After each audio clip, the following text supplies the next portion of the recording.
Hello mga kasuki! Welcome to my first mini vlog. For today's video ay samahan nyo kaming maligo sa ilog. At dahil wala nga kaming tubig doon sa bahay kaya dito namin naisipang maligo. At para bumango-bango rin naman kami bago pumunta ng hospital.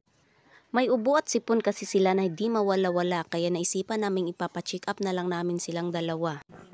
Tamang kuskus lang tayo dyan dahil nga ilang araw na tayong hindi nakakaligo. Ay, nabisto tuloy. Sobrang saya nga nila na nagtatampisaw sa malamig na tubig. At dahil nga sa sobrang taas ng init ngang panahon ngayon, kaya yung source ng tubig namin sa ibabaw ay malapit na ring matuyot. Kaya pagdating ng tubig dito sa amin, sobrang konti na lang talaga.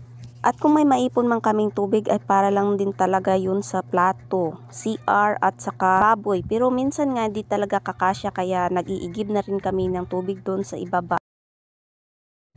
Pahirapan nga talaga pero ika nga, di bali nang walang kuryente basta mayroon tayong tubig kaya tiyaga-tiyaga lang talaga tayo. Ayan na at lumusob na rin ang kanilang papa sa tubig para maligo na. Pero ako, nahanda ko pa talaga yung sarili ko sa lamig ng tubig dyan. Pinagtatawanan nga pala ako ng asawa ko dyan kasi nga daw butas yung short ko. Eh sabi ko nga, hayaan mo na yung butas na yan. Ikaw lang din naman nakakakita niyan.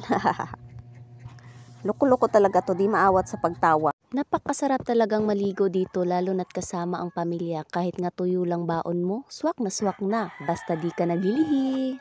For the go! Di rin paawat tong bunso ko sa kakatalon. Kuya na yan puhon.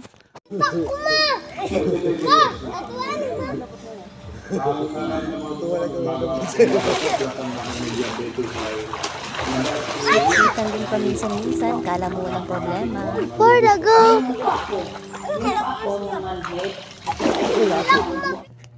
Dito pala nanggagaling ang tubig nila. Pwede rin pala uminom dyan. Sobra-sobra talaga yung blessings nila dito. Mapapasa na all ka na lang talaga. Kung ganito lang din sana kalakas ang source namin ng tubig, di na sana kami dadayo kung saan-saan. Para mag-igib, maglaba, at maligo. At dumating na nga kami sa hospital, kaso pinauwi din kami dahil nga walang doktor para sa mga bata. Babalik na lang daw kami kinabukasan. And welcome to Balingasag Boulevard. Napakaganda talaga ng lugar na to. Perfect sa mga family bonding. Pero sa ngayon, dadaan lang muna kami dito kasi nasa unahan lang din nakapark yung sasakyan. Kasi walang maparkingan dun malapit sa hospital. So baka next time na kami makapagala-gala dito. Ang ganda-ganda talaga ng lugar na to. Wala talaga ako ibang masabi kundi ang ganda, ang sarap pasyalan. Di lang sa presko ang hangin kundi napakasarap din ng pagkain nila dito. Kaya kung may pera kayo at may budget kayong pangkain dito. Nung lumingon siya, kala ko kakain na kami, di pala.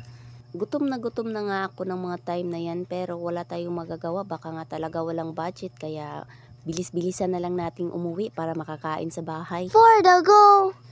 At malapit na nga pala kami sa sasakyan. Kaya naman tatapusin ko na tong pag-voice over ko. Pasensya na nga pala sa pagtatagalog ko at pautal-utal nga. Bisayang dako kasi tayo mga mare. Ang hirap pala mag-voice over, no?